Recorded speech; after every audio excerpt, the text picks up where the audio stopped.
The world had compressed into a single, horrifying sound. It wasn't the initial screech of rubber on asphalt or the percussive, final crunch of metal folding in on itself.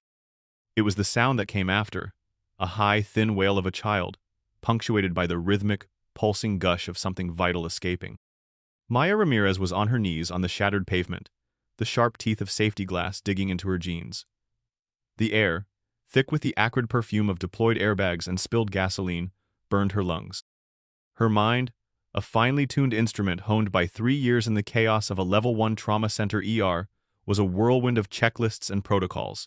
Airway, breathing, circulation, triage. Find the worst one first. And she had. Inside the mangled husk of what was once a family sedan, an 8-year-old boy was pinned. His eyes were wide with a terror so profound it had silenced his screams, leaving only that awful, keening wail. His name was Leo. She'd gotten that from his semi-conscious mother in the driver's seat. His leg was trapped at an unnatural angle, and from a deep, ragged gash high on his inner thigh, his life was pumping out onto the car's upholstery in terrifying, arterial spurts. Femoral artery. Game over in minutes. "I need pressure, something to pack it with," she yelled to no one and everyone. Her fiancé, Liam, was on the phone with 911 dispatch, his voice tight with panic. The car's first aid kit, a pathetic joke of cartoon character bandages and antiseptic wipes, was already discarded on the asphalt beside her.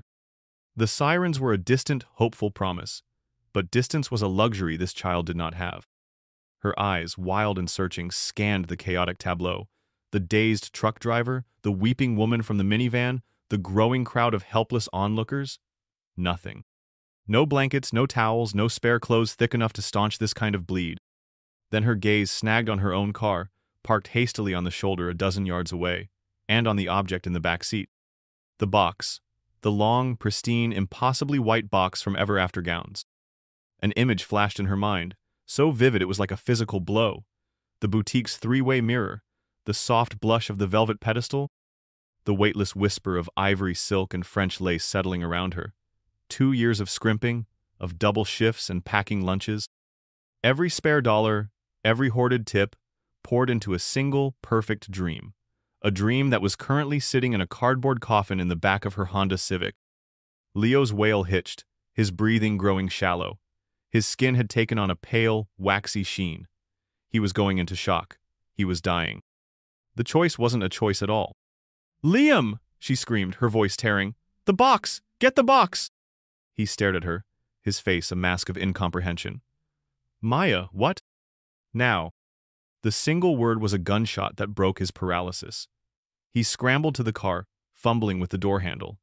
He reappeared a moment later, holding the enormous white box like a man carrying a bomb.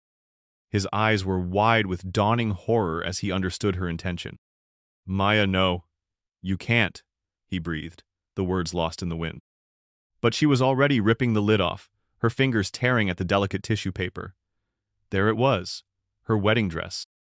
A cloud of ivory A-line silk, its bodice, a masterpiece of hand-sewn lace applique, its skirt a multi-layered cascade of weightless tulle. It smelled faintly of lavender and promise. For one fractional, heart-stopping second, she hesitated. The sheer, beautiful, extravagant folly of it. The 2 years of sacrifice. The one perfect thing they owned. Then she looked back at the boy, at the spreading pool of crimson. With a guttural cry that was part grief and part feral resolve, Maya plunged her hands into the cloud of white. She gathered a thick handful of the silk skirt, the fabric cool and impossibly smooth against her skin. She didn't have time for delicacy. She bunched it, twisted it, creating a dense, absorbent pad. "I'm sorry, sweetheart, this is going to hurt," she whispered to the boy, leaning into the wrecked car. She pressed the wadded silk directly into the wound, applying all of her weight. Leo screamed, a raw, piercing sound. The pristine ivory vanished, instantly devoured by a hungry, spreading stain of the deepest red. It wasn't enough. The bleed was too strong. She needed a tourniquet. Her eyes found the delicate sash, a thick ribbon of pure silk designed to be tied in a perfect bow at the small of her back. She tore at it, but the seam held. Cursing, she found the edge of the skirt's main panel and ripped. The sound of tearing silk was obscene in the open air, a violent desecration. It gave way, and she had a long, thick strip. Working with the terrifying efficiency of her profession, she wrapped the silk band high and tight on his thigh. She spotted a piece of jagged plastic trim that had broken off the car door. A windlass. Perfect. Slipping it under the band, she began to twist. Liam watched, frozen, as the dress their dream, their investment, their one moment of fairy tale extravagance was systematically, brutally unmade. He saw the lace tear, the tulle shred, the perfect silk twisted into a gruesome, blood-soaked rope. He saw Maya, her face a mask of grim concentration, her knuckles white as she tightened the makeshift tourniquet, her own hands now slick with the boy's blood. The pulsing flow slowed, then stopped. The sirens were deafeningly close now. Maya held the windlass in place, her entire body trembling with adrenaline and a dawning, hollow sense of loss. She was still holding it when the first paramedic reached the window, his eyes taking in the scene. The pale boy, the bloody leg, and the inexplicable, beautiful, ruined dress being used to hold his life together. Just 6 hours earlier, the world had been a different place. It was a world that smelled of lavender and catered to dreams. In the hushed, sun-drenched sanctuary of ever-after gowns, Maya had twirled on the pedestal, a shy, beatific smile on her face. "It's perfect," she had whispered, her fingers tracing the delicate lace on the bodice. "It was made for you," Liam had said from his seat on a plush velvet armchair. His voice was thick with an emotion that made her heart swell. He looked at her like she was a miracle. The price tag had been a quiet horror they'd both agreed to ignore in favor of a 2-year payment plan and a strict diet of ramen and hope. It was more than 3 months of her salary as an ER nurse, more than Liam made in a quarter of a year shaping young minds as an elementary school teacher. It was an irresponsible, reckless, glorious splurge. "The silk is imported from a small village near Lake Como," the boutique owner, a chic woman named Corinne, had explained with a reverent air. "And the lace is hand-tatted. It's not just a dress, it's an heirloom." Maya had felt the truth of that. It felt like history, like future, all woven into one garment.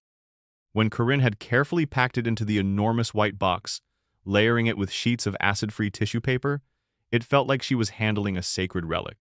"Be careful with her," Corinne had said with a wink as Liam hefted the box. "She's precious." Now, in the sterile, fluorescent-lit aftermath of the ER, the word precious was a bitter pill. They had brought Leo to her hospital, where she'd given a breathless, clinical handoff to her own colleagues in the trauma bay. Dr. Talson Verstection. Evans, the attending surgeon, had given her a quick, approving nod before Leo was whisked away to the operating room. "Good work, Ramirez. You bought him time." That brief moment of professional validation had evaporated the second she'd stepped out of the ambulance bay and was met by Officer Novak. He wasn't looking at her as a fellow first responder. He was looking at her as a problem. He stood with his notepad out, his posture radiating impatience. "Maya Ramirez?" "Yes." Her voice was hoarse. "I have your statement from the scene, but I have some follow-up questions," he said, his tone flat and accusatory. "You're an RN here at County General?" "Yes, I am." "Then you, of all people, should know better than to interfere with a scene like that. You moved the victim, you applied a non-sterile dressing, you tampered with potential evidence. Do you understand the liability you've created?" Maya stared at him, baffled. The adrenaline was starting to ebb, leaving behind a shaky, raw exhaustion. "Officer, the boy was bleeding out. The paramedics were still 5 minutes away. He would have died." "That's not for you to determine," Novak snapped, his voice sharp. "Your job is to be a witness. You let the professionals handle it. We have procedures for a reason." Liam, who had been silently standing by, stepped forward. "She is a professional. She saved that kid's life. What was she supposed to do?" Officer Novak's gaze shifted to Liam, cold and dismissive. "Sir, I need you to step back. This is part of an official investigation." He turned back to Maya. "Your actions, however well-intentioned, were a breach of protocol. A serious one. There will be a report." He clicked his pen, tucked the notepad away, and walked off without another word, leaving them standing in the harsh parking lot lights, the silence ringing with his condemnation. The ride home was a study in heavy silence. The ruined dress sat in its tattered box on the back seat, a silent, bloody accusation. When they got inside their small, neat apartment, Liam carefully lifted the box and placed it on the floor of their living room. He opened the lid. It was so much worse than Maya had even realized. The entire bottom half of the skirt was a shredded, blood-caked mess. The beautiful silk sash she had torn away was gone, left behind at the scene. The bodice was splattered with crimson. It didn't look like a dress anymore. It looked like a casualty. Liam sank onto the couch, his head in his hands. The silence stretched, taut and fragile, until he finally broke it, his voice muffled. "I'm so proud of you, Maya. You know that, right? What you did, it was incredible." She nodded, unable to speak, a lump forming in her throat. He looked up, his eyes filled with a weary anguish that mirrored her own. "But my God, Maya, the dress. That was everything. We have the venue deposit due next month. The caterer. We have nothing left. We can't afford another one." The defensive words rose up in her throat before she could stop them. "What do you want me to say, Liam? That I'm sorry? That I should have let him die so I could have a pretty dress?" "No," he said, standing up, his voice rising with frustration. "Of course not. That's not what I'm saying. I'm just saying this is a disaster, a financial disaster, on top of everything else. It was just a thing, Liam, a piece of fabric." "It wasn't just a thing to you this morning," he shot back, his voice cracking. "This morning it was our one perfect thing. The one thing we splurged on, the thing you've been dreaming about since you were a little girl. Don't pretend it doesn't matter." He was right, and that made it hurt even more. Tears she hadn't realized she'd been holding back began to stream down her face. "I know," she whispered, her voice breaking. "I know, but when I looked at him, and then I looked at the dress, I couldn't." She didn't need to finish. He crossed the room in 2 strides and wrapped his arms around her, pulling her tight against his chest. She sobbed into his shirt, a gut-wrenching, hollow sound of grief and stress and bone-deep exhaustion. He held her, stroking her hair. "I know," he murmured into her ear. "I know you couldn't. That's why I love you." They stood there for a long time, clinging to each other in the middle of their living room, the ghost of their perfect wedding laid out in a bloody heap at their feet. The pride and the love were real, but underneath it all, a cold, hard knot of fear and anxiety was tightening its grip. They were in trouble, and they both knew it. The next morning, the call came from the hospital. It wasn't from the nursing supervisor to commend her. It was from the 5th floor, risk management. She was to report to Mr. Gerald Harrison's office at 10 a.m. sharp. A cold dread trickled down her spine. The 5th floor was where careers went to die. Mr. Harrison's office was an exercise in beige, soulless minimalism. The air was chilled to a precise, uncomfortable temperature. Harrison himself was a man who seemed to be made of sharp angles and muted tones. He sat behind a vast, empty desk, his fingers steepled. Beside him sat another man in a crisp suit, introduced only as Mr. Clark from our legal counsel. Maya sat opposite them, her hands clenched in her lap.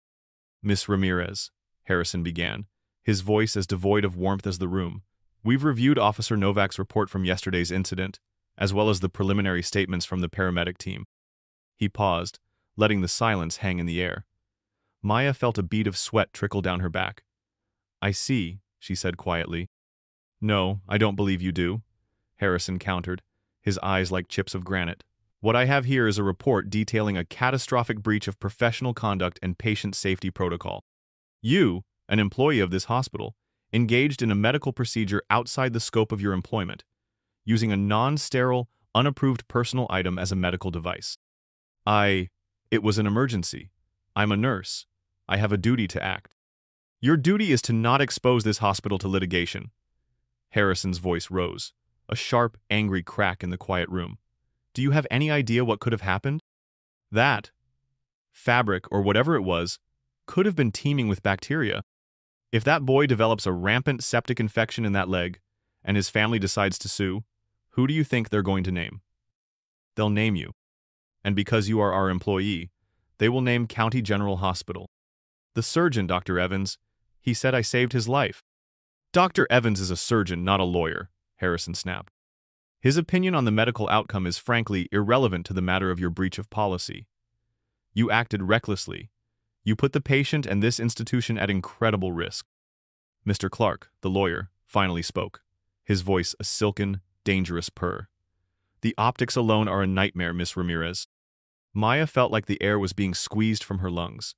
This wasn't a conversation, it was a sentencing.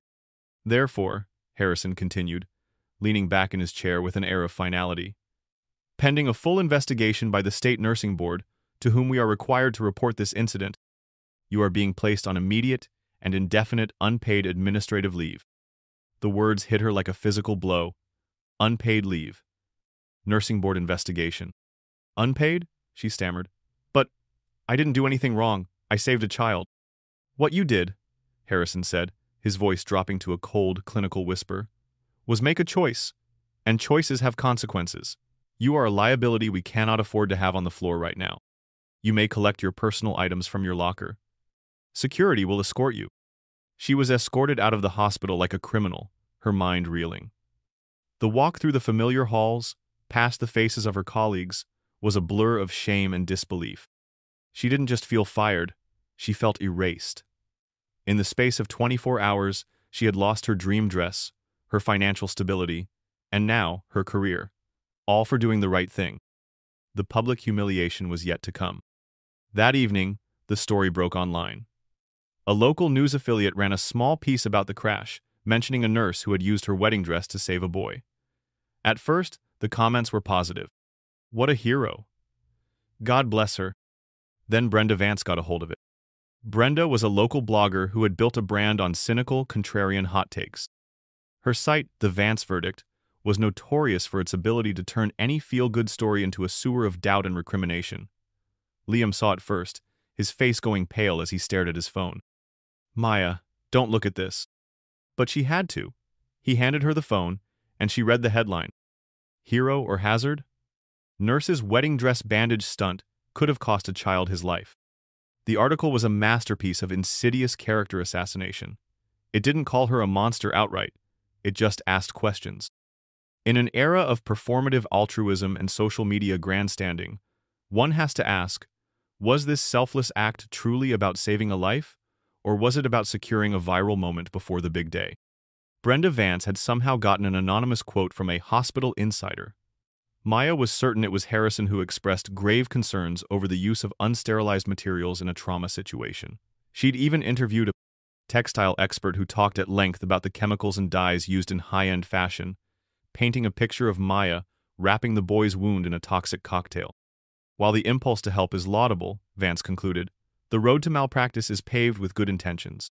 Let's hope for the child's sake that this nurse's heroism doesn't result in a life-threatening infection or the loss of a limb. The comments section was a viper's nest. Her brief moment of heroism was forgotten, replaced by a torrent of vitriol. So reckless, she should lose her license. Probably just wanted a new dress, lol. Typical attention, seeking millennial. Anything for the gram. I'm a nurse and I would never do this. Protocol exists for a reason. Maya felt sick. She dropped the phone as if it had burned her.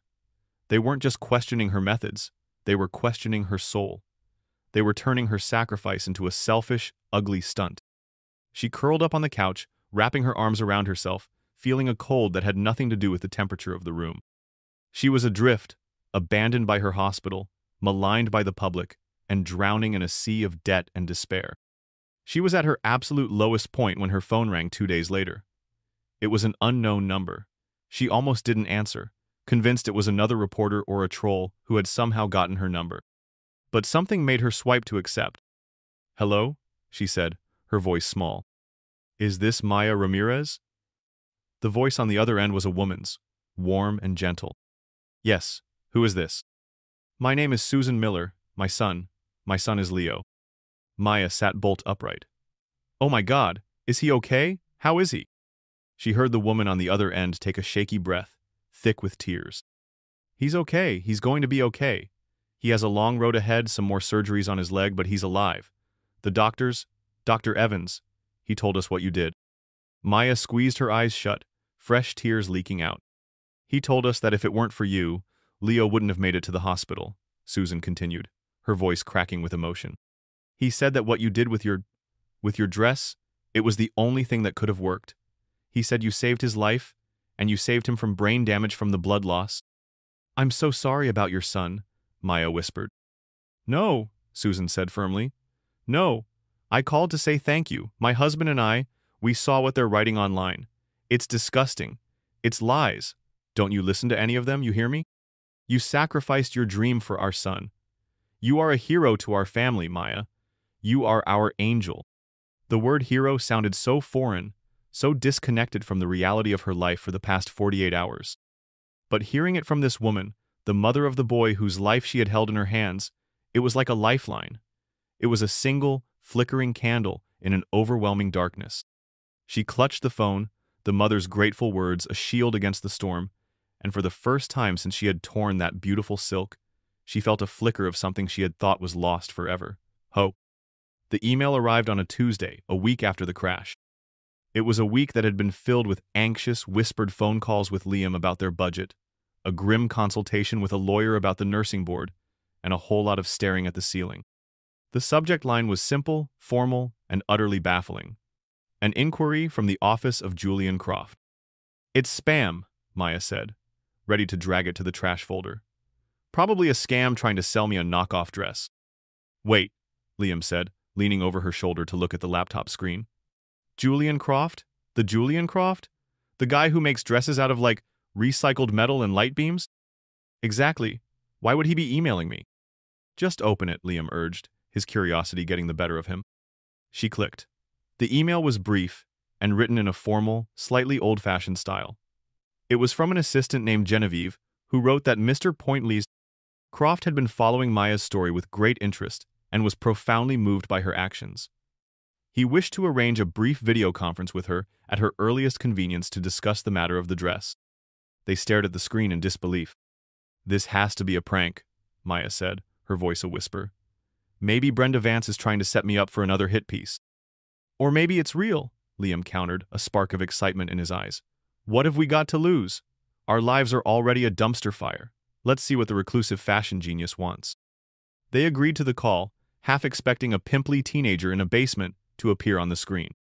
2 days later, at the appointed time, they were huddled around their laptop when the screen flickered to life. It was not a teenager. The face that appeared was weathered and kind, framed by a shock of unruly silver hair and offset by a pair of thick, black-rimmed glasses. Julian Croft looked less like a titan of high fashion and more like a beloved university professor. He sat in a room that seemed to be made entirely of white walls and natural light. He offered a small, sincere smile. "Ms. Ramirez, thank you for taking the time to speak with me." His voice was calm, a gentle baritone with a hint of a European accent she couldn't quite place. "Of course, Mr. Croft. We're a little surprised you reached out," Maya stammered, feeling hopelessly out of her depth. "Please, call me Julian," he said. "I imagine you are. I am not a man who typically engages with the news cycle. It is, for the most part, a rather brutish and uninspired affair. But your story is different." He leaned forward, his eyes intense. "The world, Miss Ramirez, is currently engaged in a very noisy, very foolish debate. They are debating protocol. They are debating hygiene and liability. They are, to be blunt, missing the entire point." Maya and Liam exchanged a glance. "What I saw," Croft continued, his voice taking on a tone of artistic reverence, "was not a breach of policy. It was an act of pure, sublime creation. In a moment of extreme duress, you took an object that was designed to symbolize the beginning of one life, and you instinctively transformed it into an instrument that prevented the end of another. That, in my humble opinion, is the most profound act of design I have ever witnessed. It is art in its highest form. It is beauty forged from chaos." Maya was speechless. She had been called reckless, a liability, a fame seeker. No one had called her an artist. "This is why I have contacted you," Croft said. "I have read that your dress was ruined. I am not calling to offer you a replacement. A simple replacement would be an insult to what that dress has become." He paused, letting the weight of his words settle. "I am calling to ask you to send me the original dress, the ruined, blood-stained dress." Maya's jaw went slack. You want the old dress? But why? It's destroyed." "My dear child," Julian said, a gentle smile playing on his lips. "It is not destroyed. It has been consecrated. A garment that was born of such a moment should not be discarded in a box. It should be celebrated. I want to redesign it. I want to take the story it now tells the story of your courage and make it the centerpiece of a new creation, for you to wear on your wedding day." The offer was so audacious, so completely outside the realm of anything she could have imagined, that all Maya could do was stare at the screen, tears welling in her eyes. It wasn't about the money or the fashion. It was that this man, this stranger, this genius, saw what no one else had bothered to see. He didn't see a mistake. He saw meaning. After the call ended, Maya and Liam sat in stunned silence for a full minute before Liam let out a whoop of disbelieving laughter. "A bespoke Julian Croft gown," he said, shaking his head. "Made from the bloody dress. This is the weirdest, most wonderful thing that has ever happened." The next day, a courier arrived to carefully package the tattered dress and ship it overnight to Julian Croft's New York studio. And 2 days after that, the world changed. Croft's office released an official statement to the press. It was not a defense of Maya, it was a proclamation. Julian Croft, to redesign Nurse's hero dress, calls it a testament to sacrifice and true beauty. The statement itself was a piece of poetry, likely written by Croft himself. It spoke of the sacred transformation of an object and the beauty inherent in a scar. It ended with a single, devastating line. "There are rules of policy, and there are rules of humanity. The world is a better place when we have the wisdom to know which to follow." The effect was instantaneous and seismic. It was like a global narrative reset button had been pushed. The story wasn't about a reckless nurse anymore. It was about an unsung hero and the legendary artist who was honoring her. Brenda Vance's blog, The Vance Verdict, was immediately inundated with a tsunami of comments calling her a soulless ghoul and a vulture. Her cynical take now looked petty and cruel in the face of Croft's grand, artistic gesture. Major news outlets, from CNN to the BBC, picked up the story, this time with Croft's statement as the headline. Maya's photo was everywhere again, but now she was framed as a modern-day Joan of Arc. The tidal wave of public opinion crashed directly onto the shores of County General Hospital. Their Facebook page was a war zone, thousands of comments demanding Maya be reinstated and that Mr. Harrison be fired. Team Maya and Hero Nurse started trending on Twitter. The Millers, Leo's family, gave a tearful, impassioned interview on a national morning show, calling Maya their family's guardian angel. They were followed by an interview with a very serious Dr. Evans, who looked directly into the camera and stated, "Let me be unequivocal. Without Miss Planks, Ramirez's quick thinking and brave intervention, I would have been informing the Miller family of their son's death. Her actions were not just heroic, they were medically sound and absolutely necessary." The pressure on the hospital was immense, unbearable. And so, Maya received another summons, back to the beige, soulless office on the 5th floor. This time, the atmosphere was entirely different. Mr. Harrison was standing when she entered, not sitting. His face was pale and slick with a fine sheen of sweat. The lawyer, Mr. Harrison, Clark, was nowhere to be seen. "Miss Ramirez, Maya, please, have a seat," Harrison said, his voice strained, oozing a desperate, insincere warmth that was far more repulsive than his previous coldness. Maya remained standing. He cleared his throat, fumbling with a pen on his desk. "It seems, that is to say, in light of new information and a broader perspective on the events of last week, the hospital has concluded its investigation." He couldn't quite meet her eyes. "Your suspension is lifted, effective immediately. We will, of course, be providing full back pay for your time away." "I see," Maya said, her voice even and cold. "Yes.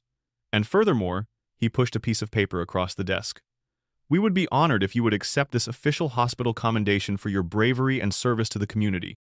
Maya looked down at the certificate, with its gold foil seal and calligraphic font. It was a hollow, pathetic trophy from a man who had tried to ruin her. She knew he wasn't sorry for what he did. He was sorry he got caught on the wrong side of public opinion. He wasn't beaten by conscience, he was beaten by public relations. And in that, there was a bitter, satisfying victory. She picked up the commendation. "Thank you, Mr. Harrison," she said, her voice ringing with a newfound authority. "I trust my notice to the State Nursing Board will be rescinded as well?" Of course," he stammered.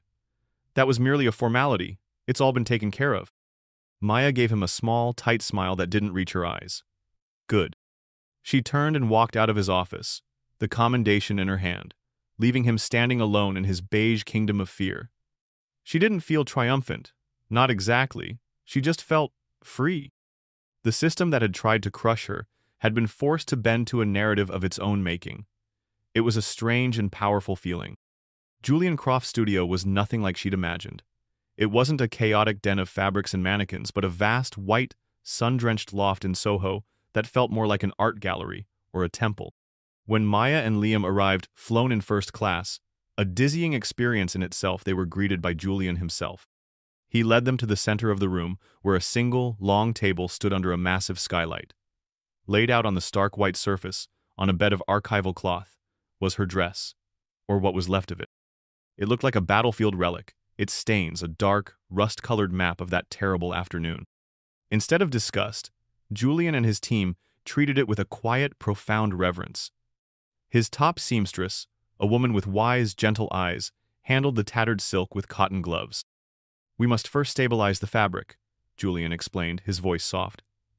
"Then, the work begins." He unrolled a charcoal sketch on another table. It was breathtaking. The design was undeniably Julian Croft architectural, elegant, and modern, but it was built around the ghost of her original dress. He wasn't hiding the damage, he was illuminating it. "The main panel of the skirt, the part you used for the pressure dressing, we will not clean it," he explained, pointing to the sketch. "We will leave the stains. They are the heart of the dress now. We will frame this panel, this history, with an embroidery of spun gold thread. We will treat the stains not as blemishes, but as one would treat the inclusions in a rare diamond. They are what make it priceless." He planned to take the remaining usable lace from the original bodice and weave it into a new, asymmetrical neckline. The silk sash, which his team had requested from the police evidence locker and had been returned, would be integrated into the back, its ragged tier stitched together with the same gold thread, making the repair a feature, not a flaw. "It is the Japanese art of kintsugi," Julian explained, seeing her awe. "When an object breaks, they repair it with gold lacquer. They believe it is more beautiful for having been broken. Your dress was broken, Ms. Ramirez. We will make it magnificent." During a quiet moment, as Liam was marveling at the bolts of fabric being brought out, Maya found herself alone with Julian by a large window overlooking the city. "I still don't understand why you would do all of this," she said, her voice full of genuine wonder. "For a stranger." Julian was silent for a moment, his gaze distant. "I had a sister," he said finally, his voice so soft she had to lean in to hear. "Eliza. She was younger than me, full of life. When I was 19, she was in a car accident. Not unlike yours, she was trapped. She bled to death on the side of the road before the ambulance could arrive." He turned to look at Maya, and his eyes were filled with an ancient, weary sadness. No one knew what to do. They just stood and watched. They followed the rules. They didn't interfere. "You, Ms. Ramirez, you did what no one could do for her. The world has enough people who follow the rules, even when the rules are wrong. It needs more people who have the courage to break them for the right reason." In that moment, Maya understood. This wasn't just charity or an artistic whim. It was a healing, a way for him to mend a piece of his own broken past by honoring her. The wedding was 6 months later. It wasn't a lavish affair.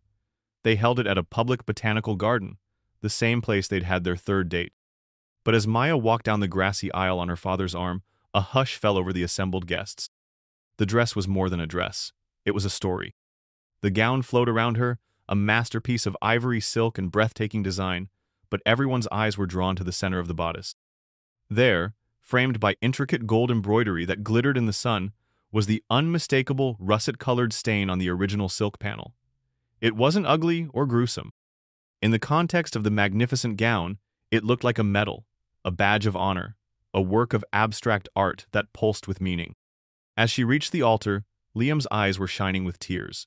He wasn't looking at a Julian Croft couture gown. He was looking at his wife, at her heart and her courage made visible for all the world to see.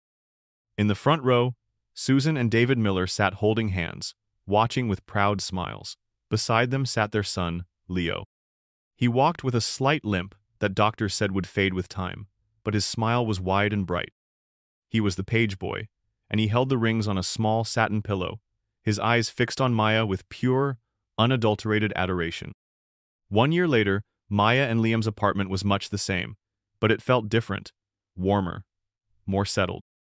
On one wall, encased in a custom-built, museum-quality glass case, was the dress. It was a permanent installation, a constant reminder. Maya was back at County General, but her role had changed. She was still an ER nurse, but she was also the head of a new hospital program, the Leo Miller Initiative. Funded by a generous grant from a foundation Julian Croft had helped her establish, the initiative provided free Stop the Bleed kits and training courses to the community. They were putting the power to save a life into the hands of ordinary people, ensuring no one would have to stand by helplessly again. Mr. Harrison had quietly taken an early retirement a few months after her story broke. The hospital was under new management, a team that spoke of community partnership and empowering their nurses. The culture was slowly but surely changing. One evening, Liam came home to find Maya standing in front of the case, just looking at the dress. The setting sun hit the glass, making the gold threads blaze with light. "Thinking about the big day?" he asked, wrapping his arms around her waist from behind. "Sometimes," she said, leaning back against him. "But mostly, I'm thinking about the day before." She thought of the chaos, the fear, the impossible choice. She thought of how something so perfect had to be torn apart to become something so meaningful. She had learned that the most beautiful things in life weren't the pristine, untouched ones. They were the ones that had been broken and put back together, the ones that wore their scars with pride. The ugliest moments, she now knew, could give birth to the most enduring and magnificent beauty. The dress wasn't a memory of a perfect day. It was a testament to a perfect love, the kind that was willing to sacrifice everything for a stranger, and in doing so, became unbreakable.